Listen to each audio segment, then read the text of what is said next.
फूलन देवी, जिसको देवी कहा जाए ना, वही थी। सरेआम एसपी हो, डीएसपी हो, उनको अल्टीमेटम देती थी कि ये अपराधी 24 घंटे के अंदर यहाँ हाजिर होना चाहिए, नहीं तो मेरा नाम फूलन देवी है।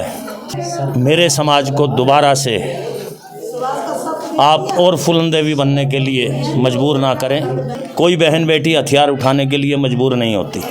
वीरांगना फूलन देवी जी को लोग कहते हैं डकैत थी, डकैत नहीं थी, उसको डकैत बनाया गया था। फूल से बनी फूलन, फूलन से बनी चिनगारी, चिनगारी से बनी बैंडेड क्वीन, जिसको अमेरिका में व्हाइट हाउस में सम्मानित किया गया। पिछड़े अति दलित की नायिका है। जिस समाज का इतिहास नहीं होता उसका शासक नहीं होता, सत्ता छीनने से मिलती है। आपकी मांग करते हैं और जंतर मंतर पर धरना होगा, इनको भारत रत्न दिया जाए। नमस्कार, मैं श्रवण कुमार, आप देख रहे हैं नेशनल दस्तक और मैं इस समय उत्तर प्रदेश के जलौन डिस्ट्रिक्ट के गोढ़ा गांव में हूं। और गोढ़ा गांव आप सभी लोग जानते हैं कि ये वीरांगना फूलन देवी जी का ये पैतृक गांव है। और आप हमारे पीछे देख सकते हैं कि यहाँ पे किस तरह से ये फूलन देवी, जो वीरांगना फूलन देवी का यहाँ पे ये स्टेचू लगा हुआ है। मैं फूलन देवी के बारे में बताऊं तो अगर बात की जाए फूलन देवी का, तो देश के उन वीरांगनाओं में इनका नाम आता है, जैसे देश में जो शोषित वंचित समाज की आवाज़ उठाती हैं। और यहाँ पे आप देख सकते हैं कि ये एकलव्य सेना के अध्यक्ष जी हैं, जो दिल्ली से चलकर यहाँ पे आए हैं। और मैं कैमरामैन से चाहूँगा कि यहाँ पे वो दिखाए किस तरह से यहाँ पे लोग हैं जो देश भर से चलकर यहाँ पे आए हुए हैं। और आज 25 जुलाई है और आज वीरांगना फूलन देवी जी की शहादत दिवस मनाई जा रही है। और गांव के भी तमाम लोग यहाँ पे उपस्थित हैं। मैं जानना चाहूँगा यहाँ पे किस तरह से, अगर बात की जाए फूलन देवी जी का, तो जो शोषित वंचित समाज, जो भी दबे कुचले समाज के लोग थे, उनकी हमेशा मुखर होकर आवाज़ उठाती थी। तो आज उनकी शहादत दिवस पर क्या कहना चाहेंगे सर? जिस तरह से अगर बात की जाए फूलन देवी जी का, तो उन्होंने शोषित वंचित समाज की बहुत आवाज़ उठाई। आप लोग उनके शहादत दिवस पर आप यहाँ उनके पैतृक गाँव में आए हैं, क्या कहेंगे आप? फूलन देवी एक, जिसको देवी कहा जाए ना, वही थी। साक्षात हमारे साथ है, जिसने राक्षसों का वध किया और शोषित समाज के लिए जहाँ भी पूरे हिंदुस्तान में कोई भी बात होती थी, कोई भी अपराध होता था, कोई भी अत्याचार होता था, बहन जी वहाँ सरेआम एसपी हो, डीएसपी हो, उनको अल्टीमेटम देती थी कि ये अपराधी 24 घंटे के अंदर यहाँ हाजिर होना चाहिए, नहीं तो मेरा नाम फूलन देवी है। और मेरे समाज को दोबारा से आप और फूलन देवी बनने के लिए मजबूर ना करें। संविधान से देश चल रहा है, संविधान के दायरे में रह के आज एकलव्य सेना पूरे हिंदुस्तान के अंदर कार्य कर रही है, शोषित समाज के लिए लड़ाई लड़ रही है। जहाँ भी हमारे इस संगठन की ज़रूरत पड़ती है, वहाँ ये संगठन जाके लोगों की हेल्प करता है। अभी पीछे इटावा में, एटा के अंदर, झकरई गांव के अंदर एक हमारे समाज की 13 साल की लड़की का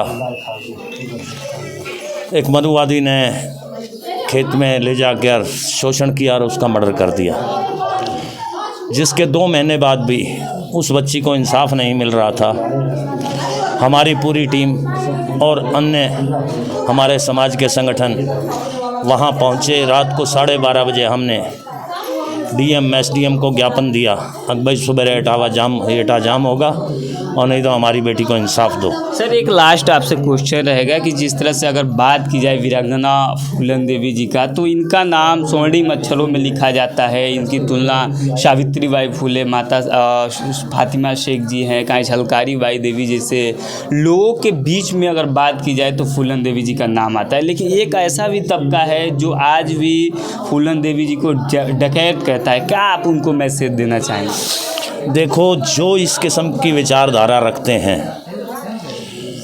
इस अंजाम तक पहुंचाने का श्रेय भी उन्हीं को जाता है।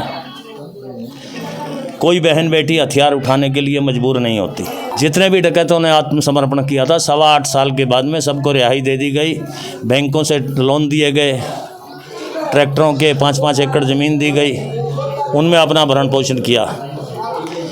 एक नीचे समाज से, मल्हा समाज से बहन वीरांगना फूलन देवी 11 साल 7 महीने, जिसके ऊपर कोई मुकदमा नहीं चला, ग्वालियर जेल के अंदर बंद रखा गया। इसकी आवाज़ मान्यवर कांशीराम जी, हमारे पिताजी स्वर्गीय हरफूल सिंह जी, मैं सुभाष कश्यप और मेरे समाज के कुछ चुनिंदा लोगों ने इस मुहिम को तेज करते हुए बहन जी को ग्वालियर जेल से दिल्ली लाया गया। दिल्ली के अंदर 30 जारी कोर्ट में राम जेठमलानी ने इनका केस लड़ा और केस लड़ने के बाद में इनको भाई इसको 11 साल 7 महीने जो शख्स जेल काट चुका, अब किस चीज़ की सज़ा दी जा रही है, तो वहाँ से बरी किया गया। उसके बाद माननीय मुलायम सिंह जी ने सांसद का टिकट देकर 2 बार सांसद बनाने का काम किया। ऐसे में इस प्रश्न उठता है सर कि अगर देश में अगर बात की जाए तो आज वीरांगना फूलन देवी की जो आज शहादत दिवस है पूरे देश में मनाई जा रही है।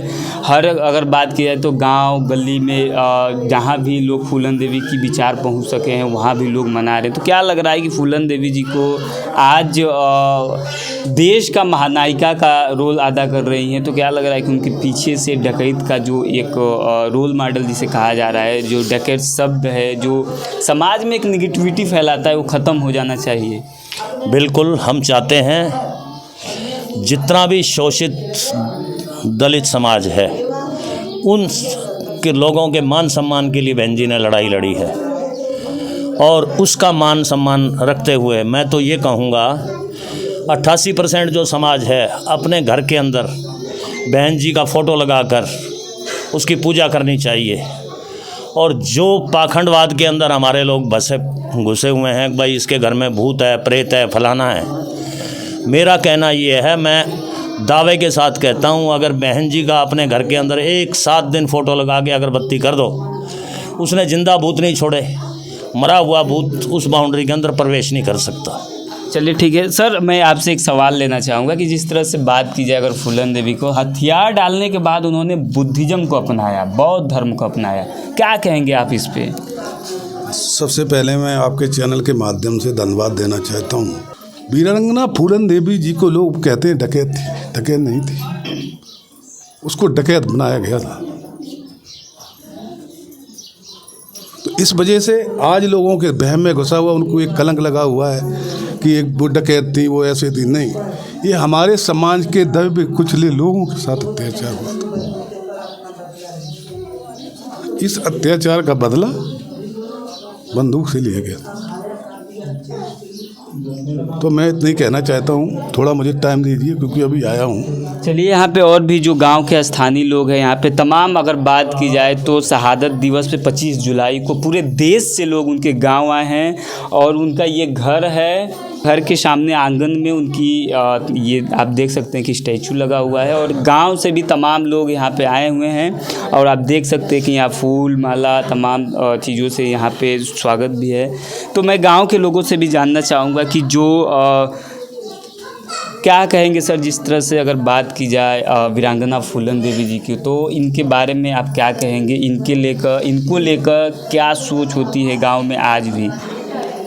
समाज सुधारक महानायिका माननीय बहन फूलन देवी जी, इनको ज़बरदस्ती डाकू बनाया गया। ये डाकू नहीं थे, ये तो फूल की तरह, फूल से बनी फूलन, फूलन से बनी चिनगारी, चिनगारी से बनी बैंडेड क्वीन, जिसको अमेरिका में व्हाइट हाउस में सम्मानित किया गया। ये हमारे अति पिछड़े अति दलित की नायिका है, बहादुर साहसी। इससे हम अति पिछड़े बैकवर्ड को साहस प्रेरणा मिलती है कि ईंट से जवाब पत्थर से दो। भाई, अगर आप किसको अगर फर्जी फांस सकते हो, किसी को एक हाथ मार सकते हो, तो उन्होंने बताया कि कोई एक मारे तो 6 मारो, 1 डबल 4 ब्याज में। जिस समाज का इतिहास नहीं होता उसका शासक नहीं होता। सत्ता छीनने से मिलती है, ऐसे मांगने से नहीं मिलती है। तो मैं ऐसी महान देवी को नमन करता हूँ। हिंदुस्तान में फूल से फूलन बनी, फूलन से चिनगारी और चिनगारी से बैंडेड क्वीन बनी, जहाँ अमेरिका में भव्य स्वागत हुआ। साथियों, बैकवर्ड कि यहाँ जो माननीय बहन जी थी, यहाँ के सरकारों ने सम्मान नहीं दिया। हम सब लोग चाहते हैं कि माननीय बहन जी को अब की मांग करते हैं और जंतर मंतर पर धरना होगा, इनको भारत रत्न दिया जाए। सरकार से दो हाथ होंगे। जय एकलव्य सेना। मानवर सुभाष कश्यप जी के साथ हम सब अति पिछड़े समाज, अति दलित संघर्ष करेंगे, इनके लिए भारत रत्न दिलाएंगे। तो देखिए यहाँ पे गांव के कुछ लोग हैं, वो कह रहे हैं कि जो शोषित वंचित समाज की इतनी बड़ी लड़ाई लड़ी, जिन्होंने संघर्ष से अपने शोषित वंचित समाज के जमात को अधिकार दिलाया, उनको भारत रत्न देना चाहिए और मिलना चाहिए। उसके लिए ये लोग दिल्ली के जंतर मंतर पे धरना प्रदर्शन भी करेंगे। और आप देख सकते हैं यहाँ पे किस तरह से यहाँ पे ये लोग फूल चढ़ाकर किस तरह से यहाँ पे स्वागत किया जा रहा है वीरांगना फूलन देवी जी का, और उनसे आशीर्वाद भी लिया जा रहा है। यहाँ पे आप देख सकते हैं और यहाँ के गांव के लोग हैं। और मैं यहाँ पे एक सज्जन है, मैं इनसे बातचीत करने, कहाँ से आप आए हुए हैं सर? मैं राजस्थान से हूँ जी, और आपको बताना चाहता हूँ कि आज जो ये श्रद्धांजलि सभा का आयोजन रखा गया है, ये राष्ट्रीय एकलव्य सेना के तत्वावधान में हो रहा है। राष्ट्रीय अध्यक्ष जी आपके सामने हैं, जिन्होंने सारी बहन जी के जीवन के बारे में बताया है। भाई साहब पाल जी मौजूद है, उन्होंने भी आपको बहुत कुछ बताया है। पूर्व सैनिक हमारे राम कुमार फौजी साहब भी जो अभी भावुक हो गए थे, वो कह नहीं पाए। बहन जी की इतनी कठोर और ख़तरनाक और संघर्षशील जीवनी है कि हर कोई उनके जीवन के बारे में जानना चाहता है, सुनना चाहता है, बोलना चाहता है, तो भावुक हो जाता है, रोने लगता है। आज हमारी बिटिया एक रात घर से अगर बाहर रह जाती है तो हम त्राई करके कई थानों में रिपोर्ट दर्ज कराते हैं, कई चैनलों के पास जाते हैं, हमारी बिटिया नहीं मिल रही है। बहन जी की ऐसी कथा है कि मनुवादी लोगों से, तानाशाही लोगों से टक्कर लेने के लिए भयानक जंगलों में 4-4, 5-5 साल तक डकैतों की गिरोह में रही, क्योंकि उनको ये दिखाना था कि अत्याचार का परिणाम क्या होता है। आज की महिलाएं आत्महत्या करने पर उतारू होती है, गलत कदम उठाने पर उतारू होती है, मगर बहन जी ने एक साहस, एक वीरता और एक संघर्ष का परिणाम, एक परिचय देते हुए ऐसी गिरोह में जाकर शामिल हुई, जिस गिरोह के बल पे उन्होंने, जिन मनुवादी लोगों ने, जिन हिटलरशाही लोगों ने उनके साथ बुरा किया था, उनके साथ अत्याचार किया, उनके दया से शोषण किया, उनको लाइन में खड़ा करके टपका दिया। हम आज ऐसी बहन, ऐसी बहादुर, ऐसी साहसी, हमारा गौरव वीरांगना बहन फूलन देवी जी के शहादत दिवस मनाने आए हैं। आज सारे देश से बड़े बड़े सम्मानीय साथी हमारे साथ आए हैं, जो आज श्रद्धा सुमन अर्पित करेंगे।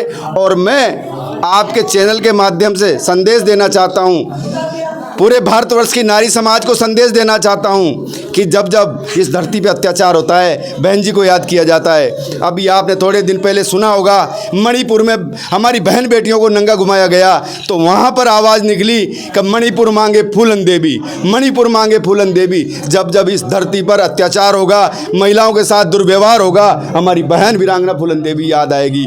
और मैं चाहता हूँ और कहना चाहता हूँ, इस चैनल के माध्यम से संदेश देना चाहता हूँ कि तुम्हारा गहना जिस प्रकार से पायल है, हथफूल है, कुंडल है, उसी प्रकार से आप हथियार भी गहना बना लो। जब तक आप हथियार लेके खड़ा नहीं होगी, तब तक ये अत्याचार, बलात्कार, लूट, शोषण बंद नहीं होगा। इंकलाब जिंदाबाद। फूलन देवी, फूलन देवी, फूलन देवी, निषाद एकता, निषाद एकता, निषाद एकता। एक मैं आपसे और सवाल लेना चाहूँगा, जिस तरह से आप देश के लोगों को फूलन देवी के जो उनके कर्म और पथ थे, जो उन्होंने साहस के साथ संघर्ष किया, क्या लग रहा है कि आज इस तरह से शोषित वंचित समाज में अत्याचार हो रहे हैं, क्या फूलन देवी की आवश्यकता है इस समाज को? बिल्कुल बिल्कुल बिल्कुल, ऐसी वीरांगनाओं की आज भी ज़रूरत है। अगर ऐसी वीरांगनाएं घर घर में प्रकट हो जाएगी, तो जिस प्रकार से हर 3 मिनट 5 मिनट में मीडिया वाले बलात्कार की हर देश में से खबरें छापते, वो खबरें छपना बंद हो जाएगी। मैं चाहता हूँ प्रत्येक घर में ऐसी फूलन देवी नहीं कहना चाहे पर ऐसी वीर बहादुर फूलन देवी पैदा होना चाहिए, ताकि अपराधी को अपराध करने से पहले, अत्याचार करने से पहले अपनी पतलून गीली हो जाए, वो सोचने पर मजबूर हो जाए। इसलिए सभी माता बहनों को संघर्ष करना चाहिए, अपनी आवाज़ उठाना चाहिए, बहादुर बनना चाहिए। लेकिन मैं आपसे एक और सवाल लेने की कोशिश करूंगा। जिस तरह से अगर बात की जाए, इस देश में बहुत ज़्यादा धार्मिक उन्माद हैं, लोग धर्म और संप्रदाय में बढ़ते जा रहे हैं, लेकिन अगर बात की जाए फूलन देवी की, तो उन्होंने एक बहुत लंबी लड़ाई लड़ी और उन्होंने पार्लियामेंट तक का सफ़र तय किया। क्या लग रहा है कि जिस तरह से उन्होंने बौद्ध धर्म को अपनाया, बुद्धिज़्म की तरफ अपना रुख किया, जब हथियार डालने के बाद, क्या लग रहा है कि आप इस पर क्या कहेंगे? देखिए मेरी बात सुनो, जो बूंद है वो ज्ञात है और समुद्र है वो अज्ञात है। ये मैं कहना चाहता हूँ, ये साक्षात देवी हैं, जिन लोगों ने बलात्कार किया, जिस कानून ने साथ नहीं दिया, खुद ने हथियार उठाया और खुद ने उनका संहार किया, तो मैं मानता हूँ कि ये असलियत देवी है और सभी देशवासियों को ऐसी देवियों को मानना चाहिए।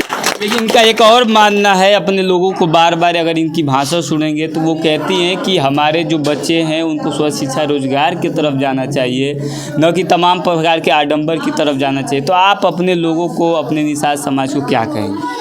मैं निषाद समाज के लोगों से ही नहीं बल्कि 88% बहुजन समाज को कहना चाहता हूँ कि आप जितने भी धार्मिक उन्माद में फंस रहे हो, इससे हमारा भला होने वाला नहीं है, इससे हमारी प्रगति होने वाली नहीं है, इससे हमारे लोगों को सरकार में और राजनीति में कोई हिस्सेदारी मिलने वाली नहीं है। मैं कहना चाहता हूं, हमारे लोगों को शिक्षा की ओर आगे बढ़ना चाहिए, रोजगार की ओर आगे बढ़ना चाहिए, हमारे लोगों को पाखंड अंधविश्वास को छोड़ करके और वैज्ञानिक दृष्टिकोण अपनाना चाहिए, मानववादी संसार की ओर मुड़कर आना चाहिए, यह मैं कहना चाहता हूं। चलिए, शुक्रिया सर। नेशनल दस्तक की आपसे गुजारिश है कि अगर इसको बचाना चाहते हैं तो नेशनल दस्तक को सब्सक्राइब करने के लिए रेड कलर के सब्सक्राइब बटन को दबाएं, फिर बेल आइकन की घंटी दबाएं।